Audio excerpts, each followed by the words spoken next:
어, 오늘은 등장인물이 좀 굉장히 많습니다. 그래서 좀 봐야 되는 영역도 많고 살펴봐야 되는 부분도 많습니다. 근데 오늘은 좀 그냥 간략하게 두 가지의 영역으로 좀 나눠 보려고 해요. 다윗이 왕권이 회복되어지는 과정에서 지난 날을 정리하는 과정입니다. 이때 많은 인물들이 등장을 해요. 그 등장하는 사람들이 또 다윗 왕에게 베푸는 선이 있습니다. 그러니까 이 선에 목적이 있어요. 목적이. 저는 우리 사랑하는 성도님들, 하나님 아버지 안에서 우리의 인생에서 선을 베풀 때에 그 선이 선으로 종료되어지기를 원합니다. 근데 우리는요, 선을 베풀 때에 목적을 두고 선을 베푸는 사람이 있어요. 이거는 선이 아니에요. 그건 은혜가 아니에요. 하나님께서는 우리에게 선을 베푸실 때에 목적을 두시지 않았어요. 그러면 말하기 좋아하는 어떠한 사람들은 이렇게 말할 수 있어요. 예배 드려야죠. 천국에 우리를 초대하려고, 하나님 찬양하는 사람 모으려고 그런 거 아니에요? 그거는 자기 생각에 갇혀 있는 거예요. 천국에 가는 것은요, 누구를 위한 거예요? 결국은 나를 위한 거예요. 나를 위한 거예요. 천국은 누구를 위해서 만들었어요? 나를 위해서 만드셨다고요.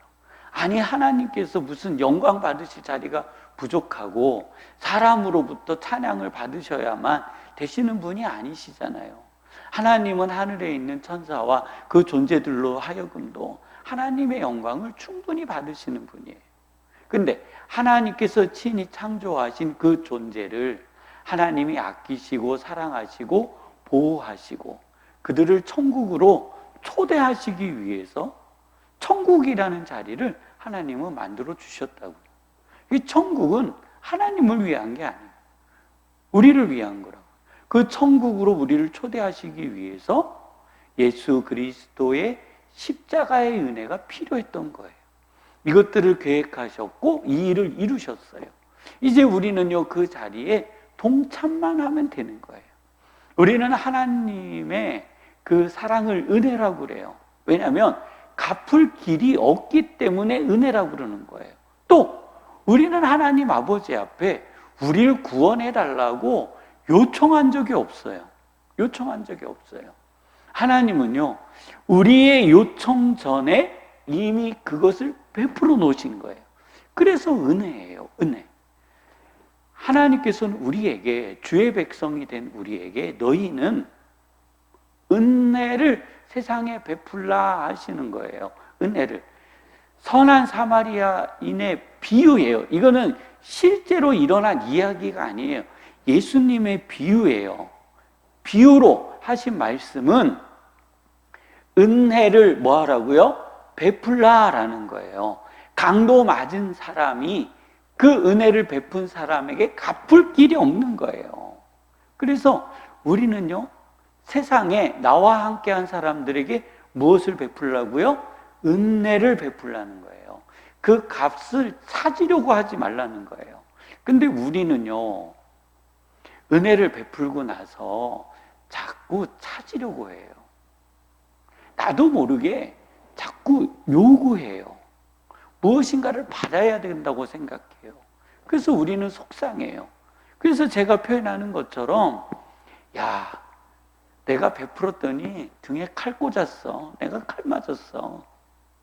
이런 얘기 가끔 많이 하잖아요. 근데 이것 자체가 내가 은혜를 베품으로써 그에게 무엇인가를 기대하고 있었다라는 거예요. 저는 한동안 왜 그런 말 있잖아요. 목사님들 앞에 나오셔서 설교하실 때 우리도 다 그런 등에 헌신하고 수고하고 등에 칼 맞아 본 사람들 다 위로하고 또 우리들이 챙겨서 가야 하니까 그런 분들 위로하기 위해서 이렇게 흔히 말해요, 성도님들. 정말 교회에서는요, 최선을 다한 성도님들이 있어요. 목사님들이요. 누구나 다 마찬가지. 저도 마찬가지예요. 그런데요, 가장 힘들고 어려울 때 고난을 주시는 분들이 그런 분들이에요. 그런 분들이에요. 이상해요. 가장 가까이 있었고, 가장 가까이 은혜를 나누었고, 은혜를 베풀었고, 돌봄을 받았던 그들이 돌아왔을 때는요, 가장 크고 아프게 찌르고 가요. 그러면 이러한 이야기들을 하면서 무슨 얘기를 하냐면, 너만은 배신하면 안 되는데, 너만은 그러면 안 되는데 왜 저라고 그런 사람이 없겠어요? 왜 저라고 그런 사람이 없었겠어요? 그래서 그 마음을 품고 살았어요. 너무나도 제 마음이 고통스러우니까요. 사람이 어떻게 되냐면 그분의 웃음소리만 들리면은요, 이 마음에서 저주가 쏟아져 나와요. 저도 모르게요. 그냥 웃음소리가 딱 들리자마자, 야, 그래, 네 사업장이 잘 되나 봐라. 네가 잘 되나 봐라. 제가 이러고 있는 저의 모습을 보는 거예요. 야, 그래, 너만은 그러면 안 되지. 내가 너의 사업과 너의 기업과 현재 이 상태를 만들어주기 위해서 내가 얼마나 수고하고 땀 흘렸는데, 네가 정말 나한테 이러면 되겠어? 이런 마음이요, 이 속에서 밑바닥에서 막 숭근숭근 올라오는 거예요. 그 웃음소리가 들리자마자, 그래, 네가 잘 되는가 보자. 너는 분명히 말할 거야. 아니, 망할 거야. 그 마음을 보는데요, 그분이 망하기 전에 제가 먼저 망할 것 같아요. 제 안에 뭐가 있어요? 독이 생긴 거예요. 독이 생긴 거예요. 그래서 제가 요청해서, 우리는 헤어져야 합니다. 우리는 헤어져야 합니다. 그래서 헤어졌어요, 그분하고요. 떨어졌어요. 그리고 이제 그런 마음이 제 안에 계속 있었잖아요. 아프고 힘들고. 야, 그래도 나는 너의 가장 빈곤하고 어려울 때 너와 함께 했고, 너를 도왔고, 너의 재산을 지켜줬고 했는데, 너는 내가 힘들고 어려울 때 지켜봐 주지도 못하고 기다려 주지도 않고 너는 그랬니? 이런 마음. 그러면서 그분들과 같이 똑같이 가장 믿었던 그가 저를 떠났습니다. 이런 상처받은 마음을 가지고 있었던, 이 마음을 가지고 있은 지가요 10년이 넘었어요, 성도님들. 이거는 벌써 오래전 얘기예요. 지금 그렇다는 얘기가 아니에요. 그런 상처를 받고 10년을 사는 거예요. 이게, 이런 상처는 마음에서 떠나지 않거든요. 근데 나중에 하나님 아버지 앞에 기도하는데요, 하나님께서 그러시는 것 같아요. 야, 너는 왜 그 마음을 내려놓지 못하니? 너는 왜 그 마음을 내려놓지 못하니? 그러시는 것 같아요. 그래서 저는 또 하나님께 그랬죠. 하나님, 어떻게 이 마음이 없어져요? 사람들 다 그러잖아요. 목사들 다 그러잖아요. 믿었던 그가 떠나고 말면서 칼 꽂고 갔는데, 하나님, 다 그렇잖아요. 그랬더니요, 하나님 그러시는 것 같아요. 제가 보는 관점의 문제였어요.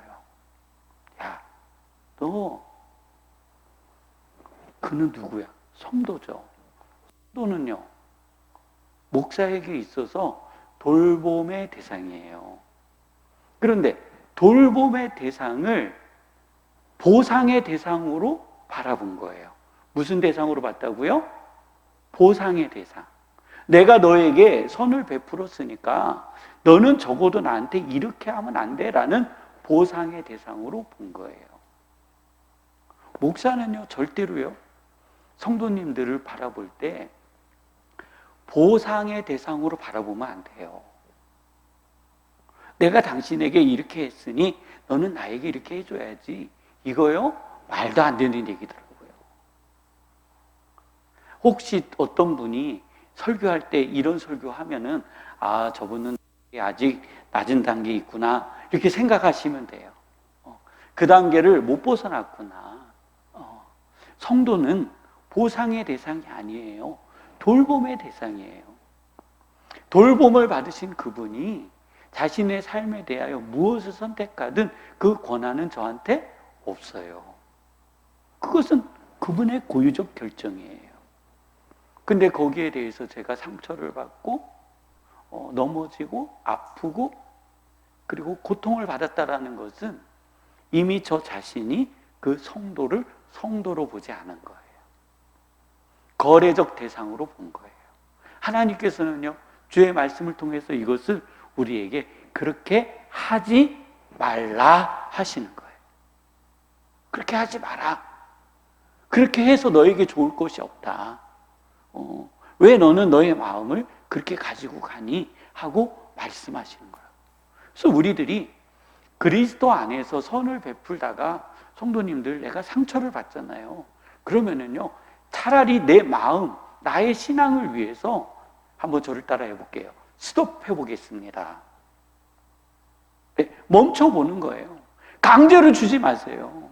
내가 먹고 살기 힘들고 어려운데 왜 줘요? 제 표현으로 내 자녀는요, 집에서 쫄쫄 굶고 있고 먹을 거 없고 학비 없고 뭐 한데 왜 베푸는 척 하냐고요. 그러니 내 안에 뭐가 남아요? 상처가 남는 거예요. 나는 이렇게 힘들고 어려울 때 너를 도왔는데, 나는 이렇게 힘들고 어려울 때 교회 봉사했는데, 나는 힘들고 어려울 때 교회 헌신했는데 왜 교회는 나를 안 알아줘? 이게 우리의 마음이고 우리의 심령이었다라는 거예요. 사단은요, 이것을요 너무 잘 알아요. 그래서 우리로 하여금 구원의 은혜로부터 떨어뜨리려고 자꾸만 그런 부정적인 마음들을 확장시켜요. 목사의 마음에 너만은 그러면 안 되지라는 이 합당한 말 같은, 거짓말 같은 말이 막 돌고 있잖아요. 그러면서 자기는 마치 이것을 승리해서 이긴 것처럼. 아니에요. 아까 제가 표현한 대로 성도님에 대한 내가 그분을 보상의 대상으로 봤구나, 이 표현이 나오지 않으면, 이와 비슷한 표현이 나오지 않으면 그분은요 여전히 그 위치에 있는 거예요. 그렇다고 해서 그분을 통해 전해지는 말씀이 왜곡되고 잘못됐다, 이런 표현은 아니에요. 그런 표현은 아니에요. 우리들이 궁극적으로 오늘 사무엘하 19장을 보면서 하나님 아버지 앞에 복을 받는 백성과 복을 받지 못하는 백성의 차이가 있다라는 거예요. 그가 선을 베풀 때에 그 선의 이유가 분명히 있다라는 거예요. 목적을 가지고 선을 베푸니와 다 목적이 있죠. 목적이 있는데 그 목적에 선과 선이 있는 것과 선을 베풀지만 자신의 이익을 위하여 선을 베푸는 사람에게는 복이 없다라는 거예요. 거기에 분명한 차이가 있다라는 거예요. 오늘 사무엘하 19장에는요 그 내용이 명확하게 구분이 돼요. 우리 함께 볼게요. 요압은요 누구를 죽였어요? 압살롬을 죽였죠. 다윗은요 그 압살롬과의 전쟁에 나아갈 때 장군들과 사람들을 모아놓고 뭐라고 그랬어요? 나를 선대하듯. 누구를 선대하라고요? 조용히 권사님? 뭐야 아멘 하셨어요. 조용히 권사님, 누구를 선대하라고요? 누구를 선대해요? 또 우리 성도님들은 신나의 휘발성을 가지셨군요. 감사합니다. 네. 누구를 선대해요? 압살롬이요. 그러니까 그 전쟁에서 압살롬은 죽여라 죽이지 마라? 죽이지 마라 그랬어요. 압살롬을 선대하라. 그런데 이 압살롬을 죽인 사람이 누구예요? 요압이에요. 요압의 입장에서는 누가 죽어야 전쟁이 끝나요? 압살롬이에요. 그래서 사람들을 데리고 가서 압살롬을 죽였다고요. 자, 이제 전쟁은 마쳤어요. 끝났어요. 압살롬이 죽었다라는 소식을 다윗이 들었어요. 그래서 다윗은 내 아들 압살롬아, 내 아들 압살롬아, 내 아들 압살롬아, 내 아들 압살롬아 하고 울어요.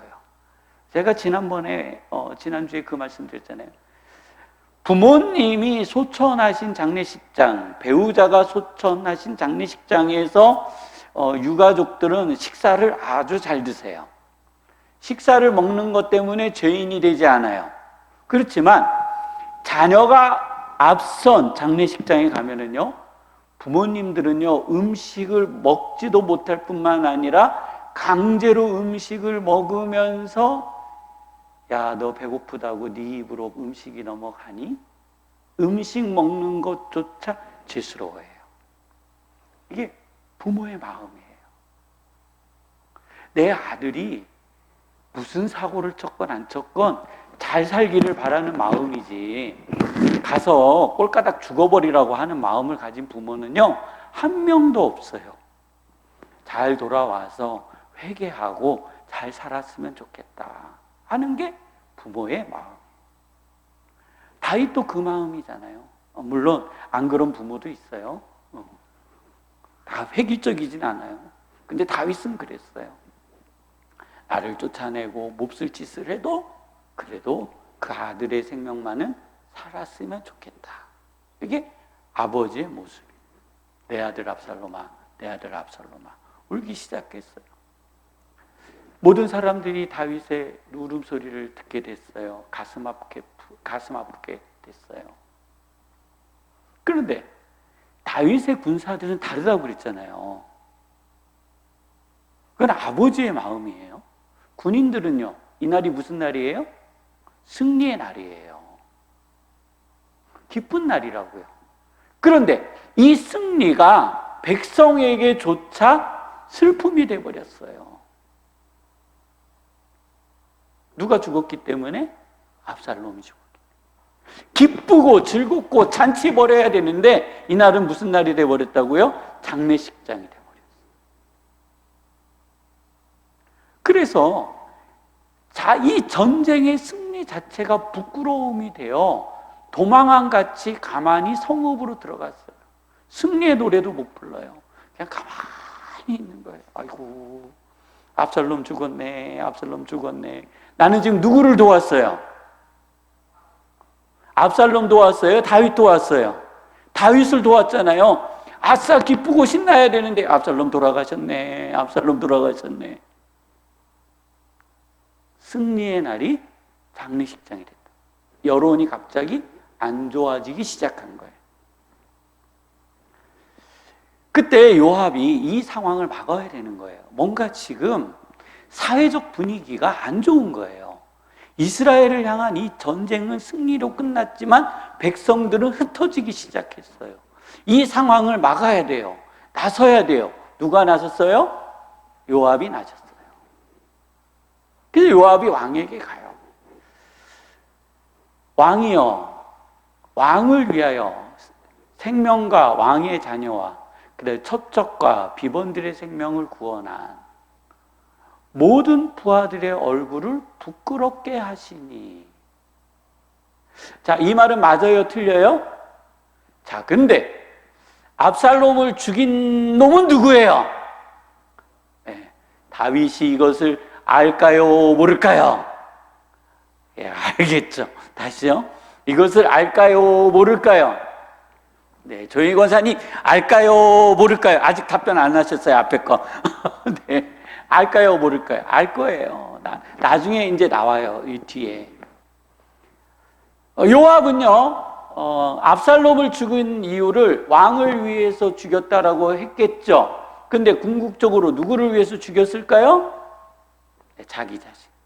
네, 죽이는 데는 목적이 있었어요. 왕을 위한다면 압살롬을 포로로 잡아왔어야 되는 거죠.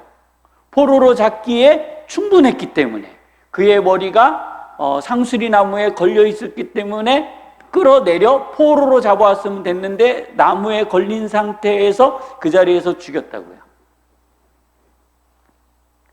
다윗 입장에서는 압살롬은 원수일까요, 은인일까요? 다윗 입장, 아버지의 입장에서 압살롬은 원수일까요, 은인일까요? 참 답변하기 곤란하시죠. 이놈은 은인도 아니고 원수도 아니고, 근데 아버지의 입장에서는 아들을 죽인 원수예요. 근데 보세요. 이 요압이 왕에게 하는 이 언어적인 표현들을 보세요. 이는 왕께서 미워하는 자는 사랑하시며 사랑하는 자는 미워하시고 오늘 지휘관들과 부하들을 멸시하심을 나타내십니다. 오늘 내가 깨달았으니 만일 압살롬이 살고 우리가 죽었다면 왕이 마땅히 여기실 것이 뻔하였나이다. 마음 맞는데 기분 나쁜 말이에요. 이해가 되시나요? 지금 굉장히 중요한 말씀을 드리는 거예요. 압살롬의 말은 맞는 말이에요. 틀린 말 아니죠? 근데 듣기에 어떤 말이라고요? 압살롬 누가 죽였어요? 왜? 네가 죽였어요. 근데 네가 지금 나한테 와가지고 이 말을 하고 있는데 말은 맞아요. 근데 기분은 어떻다고요? 네, 나쁜 거예요. 그래서 여기서 니플 하나 달면 다 맞는 말이라고 좋은 말은 아니구나. 네, 이해되시나요?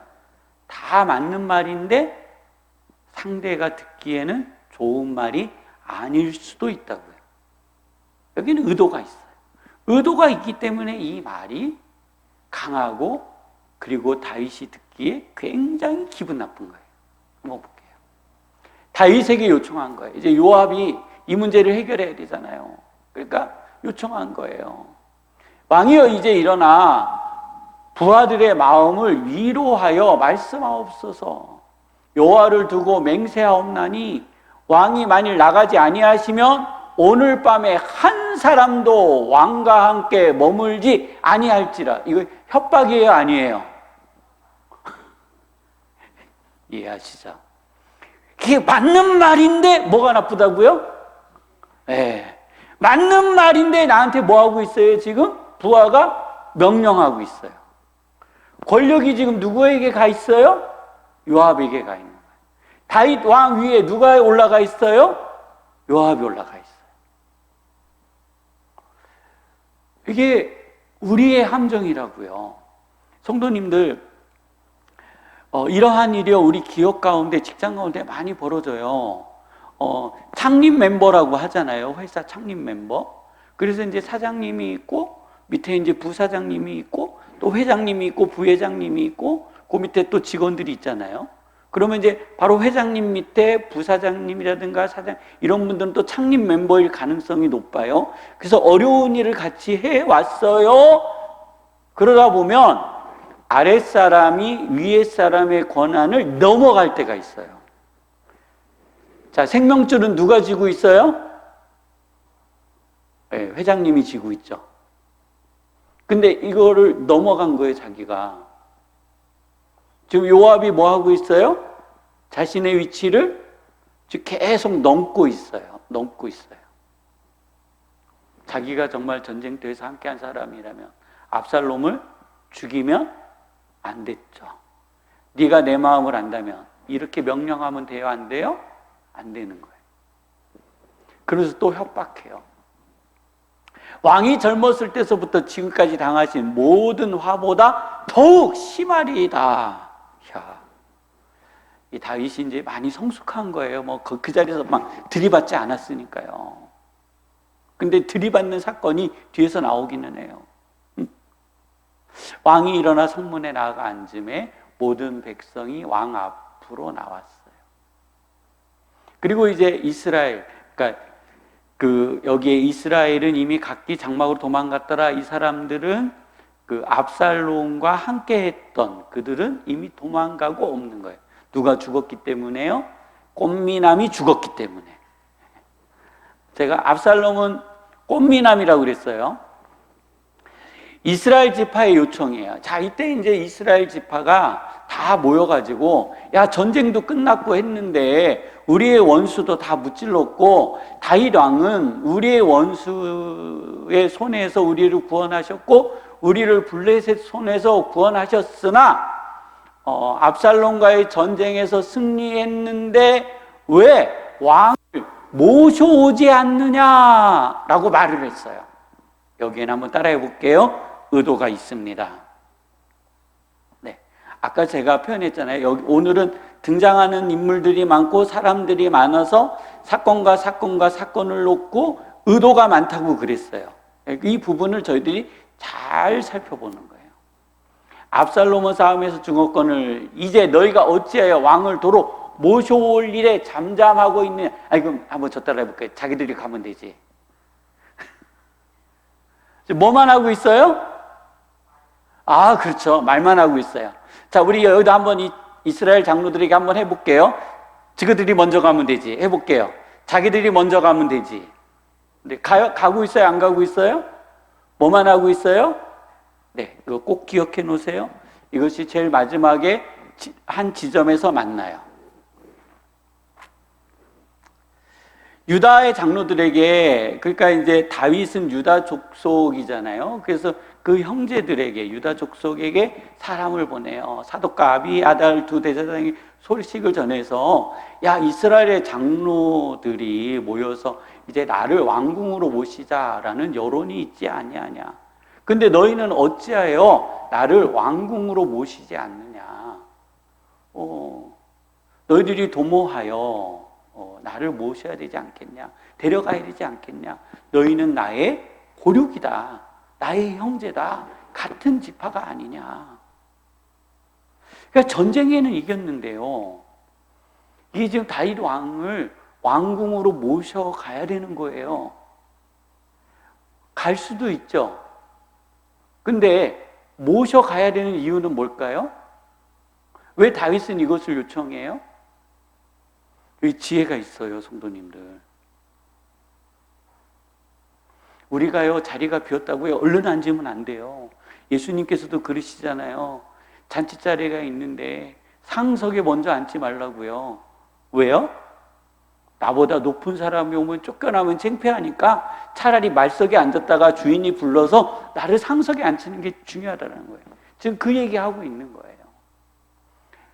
내가 갈 수 있죠, 이스라엘의 왕이니까. 그렇지만 한번 저 또 따라해 볼게요. 여론이 중요합니다. 네. 내가 스스로 간 것이 아니라 이스라엘 백성이 나를 왕으로 모시기를 원한다라는 여론이 중요한 거예요. 이것이요, 다윗의 지혜라니까요. 이 다윗이 인간의 심리와 마음과 이 정치적 능력이 어마어마하신 사람이에요. 그냥 이 다윗이 그냥 다윗인가 보다 라고 생각하시면 안 돼요. 그러면서 우리는 여기 이 영역을 보면서 다윗이 이런 지혜를 가지고 있었구나. 자리가 빈다고 얼른 내가 그 자리에 앉았다가 내 자리 아니면 내가 어떻게 해야 돼요? 쫓겨나잖아요. 그러니까 예수님 말씀처럼 말석에 앉았다가 이 자리가 내 자리구나 하고 그냥 내 분수를 잘하면 안 돼요. 그리고 국어를 잘해서 주제를 파악하고 앉아있으면 돼요. 근데 내가 여기 앉아있을 자리가 아닌데 올려주면 이 사람이 나에 대한 주제와 분수를 잘 파악해줘서 올려주는구나. 근데 내가 말석에 앉아있어서는 안 되는 사람인데 나를 말석에다가 계속 앉혀놓으면 이 사람은 수학과 국어를 못하는 사람이에요. 주제와 분석을 잘 못하니, 분수를 잘 파악을 못하니까 나를 말석에 앉혀놓으니 그냥 나는 그냥 오면 되지. 내가 거기다 강제로 위로 올라가면 스스로 창피해지는 거예요. 예수님이 말씀하신 거예요. 이제 왕궁으로 돌아가는 거예요. 자, 여기에 다윗의 소심한 복수가 시작됩니다. 요압은요, 이스라엘의 장수예요. 그래서 함부로 어떻게 할 수가 없어요. 그래서 요압은 솔로몬 때 정리가 돼요. 네, 이해가 되시죠? 다윗 때 정리가 안 돼요. 자, 다윗이 아마사를 군 지휘관으로 왜 세웠을까요? 이 요압을 밑으로 내리는 거예요.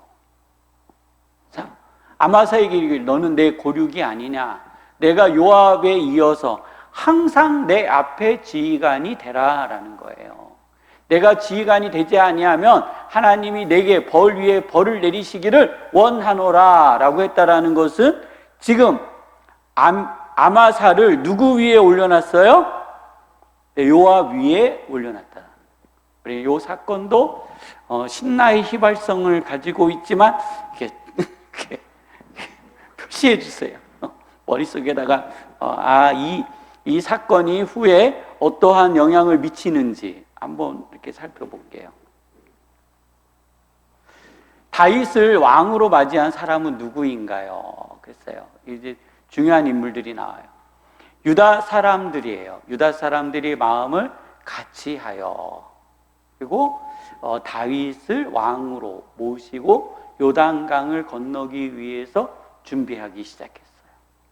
자, 여기에 아까 말만 했던 사람들 어디 갔어요?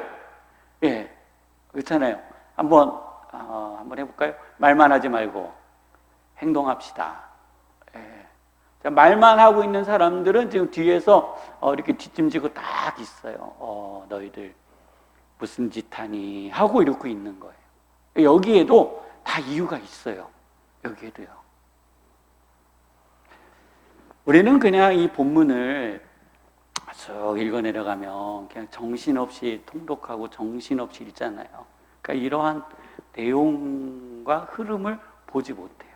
네, 한 절 한 절 천천히 읽어가다 보면 이 장과 사무엘 상하의 전체적인 구조 속에서 다윗의 인생 속에서 미치는 영향들을 우리는 또 함께 이렇게 좀 볼 수 있어요. 자, 다윗을 맞이하기 위해 나온 사람이에요. 이 사람은요, 베냐민 사람 게리아의 시므이가 나왔어요. 자, 시므이 누가 생각나요? 예, 다윗을 조롱하던 사람, 다윗이 도망갈 때 조롱하던 사람. 자, 그러니까 뭐 해야 돼요? 빨리 나와서 무릎 꿇어야 돼요. 잘못하면 자기 집 어떻게 돼요? 모가지가 댕강. 자, 그 다음에 시바도 어떻게 해야 돼요? 빨리 나와야 돼요. 다윗이 꼴까닥 죽었으면 자기 주인의 재산이 다 직거가 되는데 지금 다윗이 어떻게 됐어요? 생각과는 달리 살아 돌아왔어요. 비상 걸렸어요. 이해가 되시죠? 베냐민 지파 시므이와 시바에게 지금 다윗이 살아있기 때문에 비상이 걸린 거예요. 그러니 제발이 저리니 빨리 와서 누구에게 무릎을 꿇어야 돼요? 네, 여기서 지혜를 배우세요, 성도님들. 안 가! 그러면 어떻게 됐을까요? 정리되고, 네, 목 쳐지죠. 한번 두 사람을 볼게요. 이제 시므이가 왕 앞에 엎드렸어요. 자, 이제 다윗을 막 개라고 조롱하고 막 죽으라고 저주하고 너는 하나님 아버지 앞에 그랬다고 막 온갖 모욕을 막 쫓아가면서 했잖아요. 그때 다윗이 그랬잖아요. 하나님께서 이 소리를 들으시고 나를 선대하사 다시금 왕으로 세우실 줄 어떻게 아냐? 건들지 마라 그랬어요. 그 이제 회개해야 돼요. 회개의 시간이에요. 계산기를 두들겨야 돼요. 그 왕에게 이렇게 간절히 오래요. 내게 죄를 돌리지 마옵소서. 깨달았어요. 내가 잘못 건드렸다. 여기에서는요, 이 다윗이요, 이 뒤끝 없이 끝내더라고요. 이 슬픔이 너무 컸나 봐요. 뒤끝 없이 끝내는 모습을 볼게요. 예루살렘에서 나오실 때 종의 패역한 일을 기억하지 마시오며. 어떻게 기억을 안 해요? 아니, 성도님들 이런 수모를 겪었으면 기억이 안 나겠어요? 이게 머릿속에서 어떻게 지어지냐고요. 예. 왕의 마음에 두지 마옵소서. 이거는 맞아요. 왕의 마음에 두지 마옵소서. 왕의 종 내가 범죄한 줄 아옵기에 오늘 요셉의 온 족속 중 내가 먼저 내려와서 내 주 왕을 영접하나이다. 내가 먼저 영접하나이다. 내가 당신을 나의 왕으로 모시겠습니다. 내가 당신에게 지은 죄를 용서하여 주옵소서. 저는 오늘 이 다윗과 같은 성품이 우리 성도님들에게 있기를 원합니다. 자, 아비새가요, 이 이야기를 듣고요, 갈 때도 그랬잖아요. 아비새가 저놈을 당장 쳐 죽여야 되지 않겠습니까? 지금도 왕이요, 저놈을 당장 쳐 죽여야 됩니다. 왕은 기름 부으신 왕인데 왕을 향하여 저렇게까지 비난하고 욕했는데 왕이 어찌하여 저를 살려주세요. 저는 죽어 마땅한 자인이다. 다윗이 그래요. 그게 나와 무슨 상관이냐? 너희와 무슨 상관이 있겠느냐?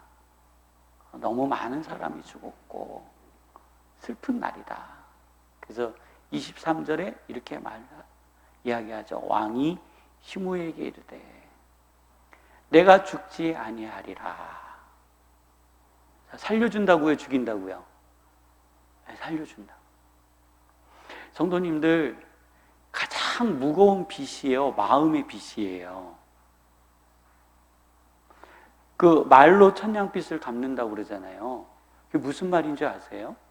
말로 갚는 게 아니라 사실은 마음으로 갚는 거예요.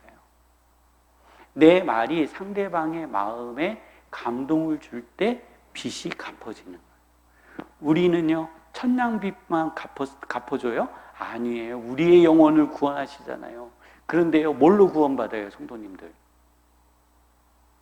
말이잖아요, 말.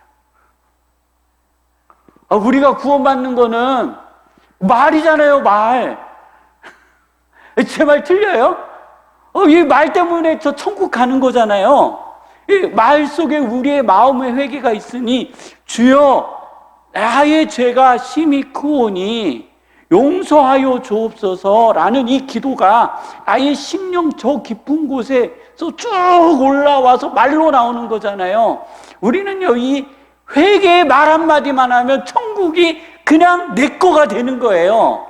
근데 이 말 한마디 안 해가지고 지옥 가는 사람이 대한민국의 90%라니까요. 천국 가기 엄청 쉬워요. 그렇죠? 예, 우리는 천냥빚만 아니라 영원의 빚까지 다 갚아주셨다니까요. 말을 잘했더니, 마음을 꿇어 회개했더니 자기와 자기의 가족이 산 거예요. 성도님들, 예쁜 말하기 뭐 이런 책도 있는데요. 이제 이렇게 이제 또 이렇게 정보를 줘야 하다 보니까요. 가장 예쁜 말은요. 한번 또 오늘 계속 따라하라고 해서 죄송해요. 이거 중요한 말들이니까 계속 제가 따라하라고 하는 거예요. 한번 이 가장 예쁜 말은 해보세요. 가장 예쁜 말은 들어주는 겁니다. 네, 가장 예쁜 말은 들어주는 거래요. 그러니까 내가 말을 해서 말을 하는 게 아니라 가장 예쁜 말은 들어주는 거예요. 가장 예쁜 말은 내가 침묵하고 들어주는 거예요. 이런 것들은 2026년도 금요 기도회 때 하나씩 풀어가겠습니다. 여기서 안 나오는 거는 금요일 날 풀어갈 거예요. 자, 무비보셋이 나왔어요. 다윗 왕이 살았잖아요. 무비보셋이 또 등장했어요. 무비보셋이 등장해서 왕에게 나아가는 거예요. 근데 한번 보세요. 무비보셋이 다윗 왕이 그런 어려운 일을 당했을 때 자기가 어떻게 사는지 한번 빨간 거 읽어볼까요? 그의 발을 메시 내지 아니하며 그의 수염을 깎지 아니하며 옷을 빨지 아니하였더라. 자, 그러면 다윗 왕의 고통에 어떻게 했어요? 참여했어요. 여기에 아까 우린 행동에 목적이 있다고 그랬잖아요. 그러니까 이 목적에 무비보셋이 어떠한 목적이 있었는지 우리가 한번 볼게요. 자, 예루살렘에서 왕이 올 때 예루살렘에서 무비보셋이 나갔어요. 그랬더니 왕이 물어보는 거예요. 어찌하여 너는 나와 함께 가지 아니하였느냐? 너는 나와 함께 가는 것이 맞지. 그렇잖아요? 내가 너를 살려줬고 한상에서 먹고 다 그랬는데 어찌하여 너는 나와 함께 가지 아니하였느냐? 그랬더니 무비보셋이 이래요. 나는 다리를 절름발이를 안장을 지우고 가려고 하는데 내 종이 나를 속여 나를 모함하였나이다. 내 주 왕께서는 하나님의 사자와 같으신 분이니 왕의 처분대로 하옵소서. 이 왕의 처분대로 하옵소서라는 것은 자기 자신이든지 자신의 종이든지 처분대로 하옵소서. 나는 그대로 받아들이겠나이다. 내가 왕 앞에 안 나온 것 때문에 왕이 처분하신다면 나는 그 처분을 받을 것이고 자신의 종이 나를 속인 것으로 인해서 그를 처분하시는 그는 그 처분대로 받을 거예요. 왕은 왕의 처분대로 하옵소서 그랬어요. 무비보셋이 받은 것이에요. 왕이 그 이야기를 듣고 이렇게 말하죠. 너는 시바와 밭을 나누라. 그러니까 너의 종, 네 종에게 나눠준 그 밭을 어떻게 하라고요? 그것을 나누라. 자, 이 무비보셋은요, 다윗 왕에게 있어서 그냥 진심이었어요. 자신의 행위에 대해서 무엇인가 대가를 바라고 한 행위가 아니라고요. 왕의 아픔에 참여했다면 그 대가를 무엇인가 왕에게 요구했을 텐데, 이 무비보셋은 내가 속임을 당하였나이다. 그래서 왕 앞에 오지 못했어. 왕이 어떠한 처분을 내리든 나는 달게 받겠어. 그러니까 내려주옵소서. 그랬더니 너는 시바와 밭을 나누라. 그러면서 무비보셋이 왕께 아뢰니 내 주 왕께서 평안히 왕궁에 돌아오시게 되었으니, 한번 그 뒷구절 한번 함께 봉독해 볼까요? 시작. 누구에게 차지하게 하라는 거예요? 시바요, 자기 종에게. 나는 그 재물에 관심이 있다 없다? 나는 누가 돌아와서 기쁘다? 당신이 돌아와서 기쁘다. 내 마음은 왕이 돌아오기를 간절히 바랬다라는. 아유, 씻지도 않고 뭐해서 얼마나 냄새가 났겠어요.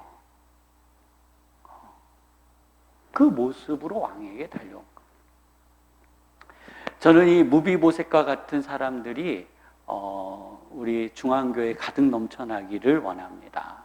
자, 보세요. 이제 다윗을 공개한 사람은 누구인가요?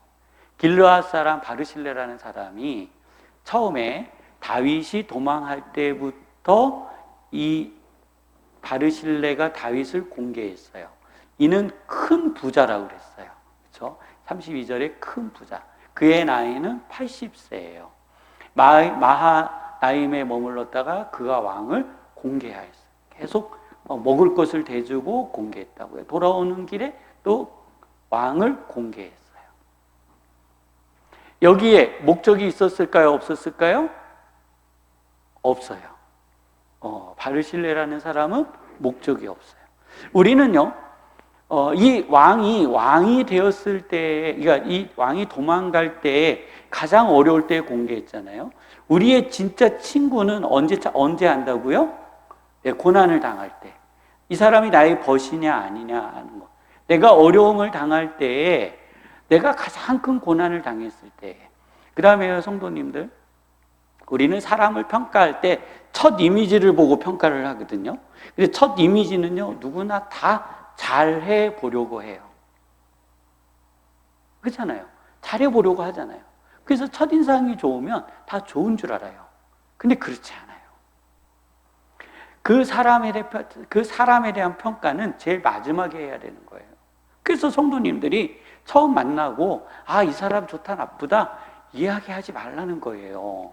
왜냐하면 아직 그 사람의 끝을 우리가 못 봤어요. 그러면 이 사람의 끝이 어디냐면요, 자신의 절대 이익 앞에 자신의 것을 내려놓는지 내려놓지 않는지, 나와 약속한 것과 언약한 것 앞에 자신의 절대 이익이 있잖아요.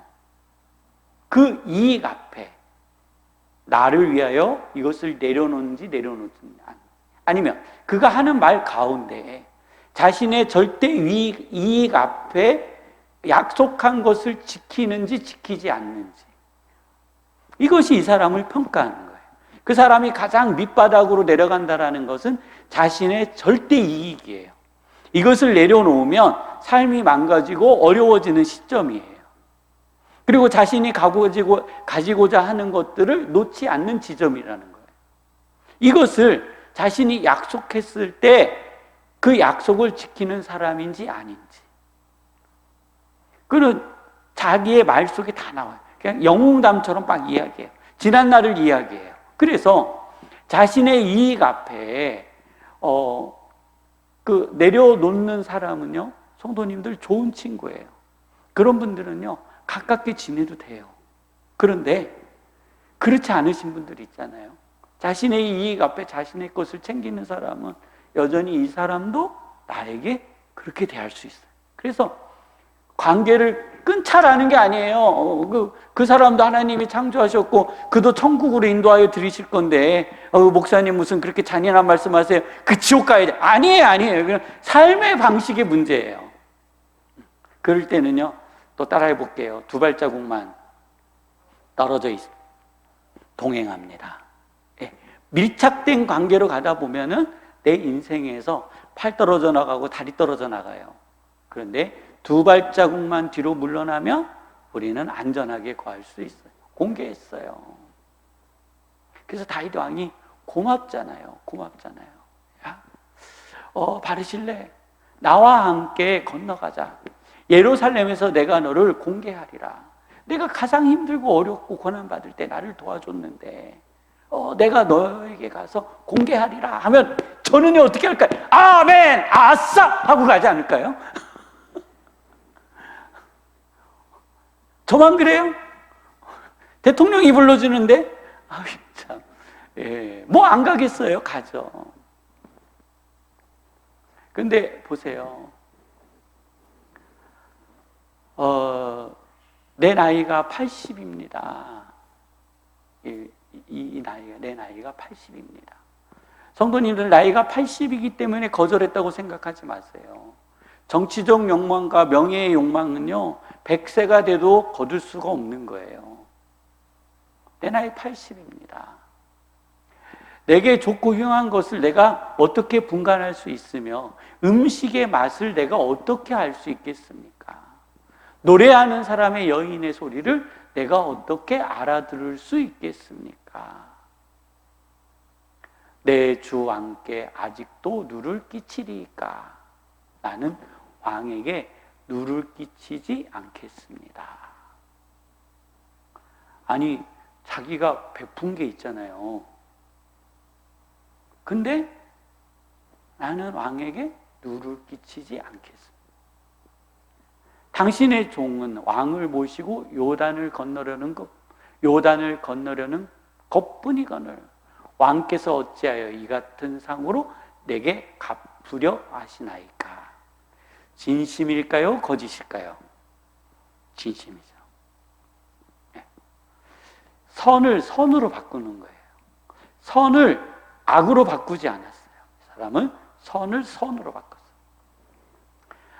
그러면서 바르실레가 청원한 게 있어요. 야, 그 왕이 그렇게 해요. 야, 그러면 내가 그래도 너한테 뭘 주고 싶은데 어떻게 했으면 좋겠니? 그랬더니 왕의 종 기만이 여기 있사오니 청하건대 그가 내 주 왕과 함께 건너가게 하옵소서. 그리고 왕의 처분대로 베푸소서.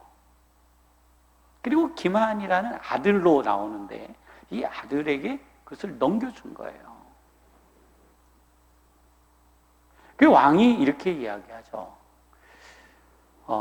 나는 내가 좋아하는 대로 그에게 베풀고 또 내가 내게 구하는 것을 다 너를 위하여 시행하리라.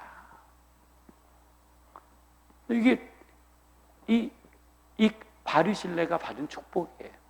왕을 공개하는 데 있어서 이유가 없었어요. 그냥 왕을 잘 모시는 것에 목적이 있었어요. 그래서 우리는 아프지 않아요. 우리는 상처받지 않아요. 예수 그리스도의 이름으로 선을 베풀고 상처를 받는 것은 말로만 예수 그리스도의 이름으로 선을 베푸는 것이지 뒤에는 내가 조건과 상황을 걸어놨기 때문에 상처를 받는 거예요. 내가 만약에 예수 그리스도의 이름으로 헌신하기를 원하신다면 뒤에 상황과 조건을 붙이지 마세요. 아니면은 그냥 예수님 이름 빼고 앞에다가 그냥 계약서를 딱 써붙여 놓으세요. 내가 너에게 이거를 줬으니 넌 다음에 나한테 갚어. 이게 더 깔끔하지 않나요? 마치 거저 주는 듯 은혜를 베푸는 듯 해놓고 뒤에서 챙겨가면 얌체처럼 보여요. 그러한 모습은 이제 우리 그리스도인들의 모습에서 사라져야 돼요. 이스라엘에 이제 불만이 생겼어요. 아까 이스라엘, 아까 장로들 제가 기억하라고 하셨죠? 그 장로들이요. 이 유다 사람들이 이스라엘 왕을 모셔오는 것을 보고요, 갑자기 화가 났어요. 아까요, 지들이 먼저 하지 그러지 않았나요? 말만 하지 말고 자기들이 먼저 오셔지. 근데 이제 유다 족속이 모셔왔어요. 그랬더니 온 이스라엘이 왕께 나와 이렇게 불만을 토론하기 시작했어요. 우리 형제 유다 사람들이 어찌하여 왕을 도둑하여 우리한테 말하지 않고, 도둑하여 왕과 왕의 지방과 왕을 따르는 모든 사람들을 인도하여 왕 요단을 건너가게 하였나이까. 회의하다가 10년 걸려요. 왕 모셔오는데 어떻게 모시냐, 누가 모시냐, 뭐하냐. 이 사람들은요, 뒤에서 뭘 하고 있냐면요, 뒷짐 지고 왕 위에 앉아 있는 사람들이에요. 이해가 되시나요? 뒷짐 지고, 딱 지고 나한테 허락받고 들어와. 들어오려면 우리한테 허락을 받아야 돼. 그리고 우리의 허락을 받고 들어왔을 때 너는 나에게 베풀어야 돼. 뭐가 있어? 넌 나한테 좀 뭐를 좀 내놔야 돼. 이 조건이 있는 거예요. 자, 이들은요, 이스라엘의 왕 다윗을 앞에 있는 바르실레 같은 신하와 같은 사람과 그냥 모셔오려 하지 않아요. 뭔가 여기에는 이유와 조건이 있어요. 뒤에 조건이 걸려 있는 거예요. 그러니 왕이 왔으니 얼마나 기쁘고 즐거워요. 자기들이 야, 왕을 빨리 모셔왔으면 좋겠다 그러면 잔치라도 벌여줘야 될 거 아니에요. 제 말이 맞아요, 틀려요? 잔치 벌여줘야 되잖아요. 밥도 모시고, 누구는 막 식사도 대접하는데 누구는 와가지고 왕한테 왕이여, 어찌 왕이 혼자 오셨습니까? 우리는 왜 빼놓고 오셨습니까? 이게 말이 되나요? 지네들 말과 생각만 있고 뭐가 없어요? 행동이 없어요. 이 행동이 없는 데는 뒤에 조건이 있는 거예요. 의외로요, 성도님들, 이런 사람들이 우리 주변에 굉장히 많아요. 굉장히 많아요. 그러면 이런 분들도 있어요. 목사님 기도 탁 해가지고 은사로 착착착착착착착 구별할 수 있는 지혜를 달라고 기도하면 되겠네요. 그런 지혜 안 주세요. 네. 그런 지혜는 하나님이 주실 리가 없어요. 우리가 살아보면서 삶의 경험으로 그런 분들을 분류해내는 거예요. 그리고 또 이런 사람들이요, 내 인생에 필요 없다? 절대 아니에요. 네, 한번 저를 따라해 볼게요. 우리는 이런 분을 선용해야 합니다. 예, 선하게 사용해야 된다고요. 악용이 아니에요. 악하게 사용하면 안 돼요. 그 사람이 악해서 악한 게 아니라 그 악한 사람도 우리가 선하게 만들면 돼요. 그래서 저는 이런 지혜가 오늘 예배하는 우리 모든 성도님들에게 있기를 원합니다. 자, 유다와 이스라엘의 논쟁의 이유예요. 이제 막 둘이 싸우는 거예요. 누구한테 허락 안 받았다고요? 이스라엘의 장로들에게 허락을 안 받았다고요. 이스라엘은 몇 지파가 모여 있어요, 지금? 10지파. 다윗 왕한테는 누구 지파가 있어요? 지금 한 지파. 그러니까요, 자기네들에게 의논하지 않았기 때문에 지금 왕이 왕궁으로 돌아와 버렸잖아요. 그럼 자기들이 왕에게 청구할 곳이 있을 거 아니에요. 왔으니. 그럼 각 지파마다 한 개씩 청구하면 몇 개예요? 10개예요, 10개. 우리가 왕에게 청구하고 받을 것이 있는데, 또 우리는 왕에게 이미 받았는데, 야, 너희는 왜 나에게 허락도 받지 않고 우리에게 허락도 받지 않고 우리의 기회를 다 뺏어가 버렸어. 앞에 말씀드리잖아요. 장로들이 왕을 왜 모시고 오지 않느냐, 이 말에는 악한 의도가 있다고요. 이들의 개인적 생각이 있고 요구가 있다고요. 근데 유다 사람들이 그래요. 왕은 우리의 종친이고, 야, 우리가 왕한테 조금이라도 얻어먹은 거 있어? 왕을 이 왕궁으로 모시고 온 것 때문에 우리가 왕에게 얻어먹은 게 있어? 왕께서 우리에게 선물을 주신 것이 있어? 아무것도 없어. 아무것도 없어. 그냥 우리는 왕을 모셨을 뿐이야.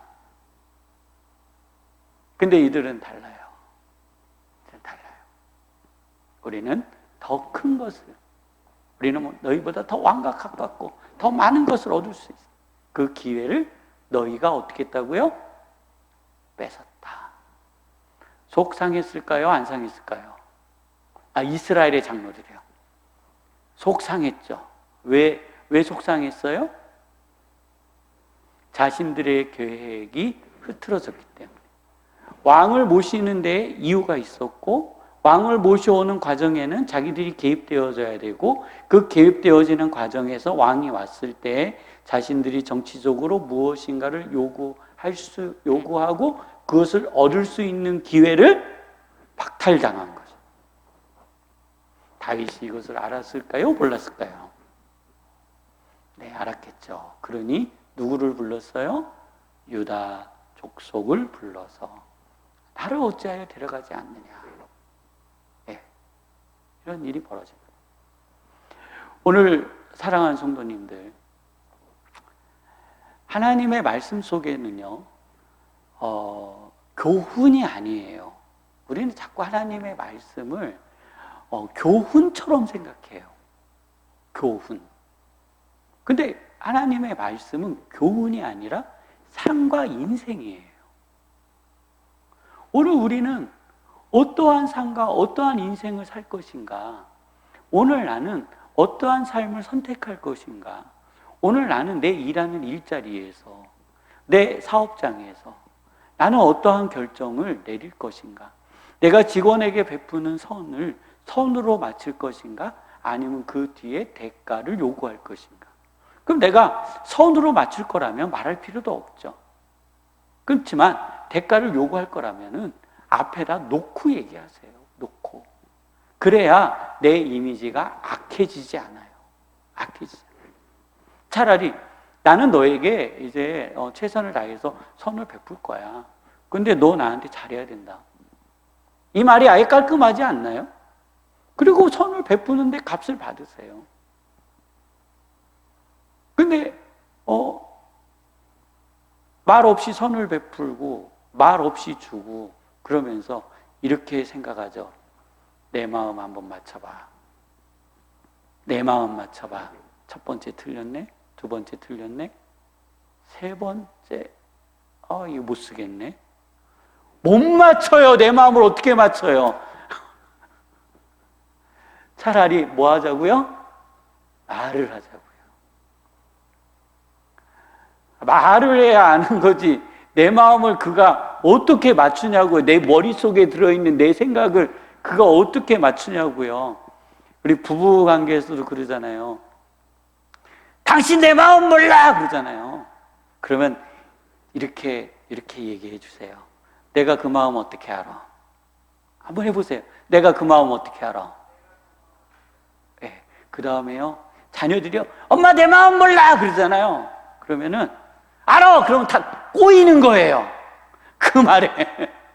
내가 꼬여가는 거예요. 그러니까요. 뭐라고 해야 되냐면 이렇게 해보세요. 내가 네 마음 어떻게 알아? 그렇죠. 몰라요. 몰라. 모르는데 아는 척하면 그 순간 우리 인생이 꼬여요. 너의 머릿속에 있는 그 계산기를 내가 어떻게 알아? 네가 나한테 요구하는 것을 내가 어떻게 알아? 네가 나한테 원하고 지금 바라는 것을 내가 어떻게 알아? 말을 해줘야지.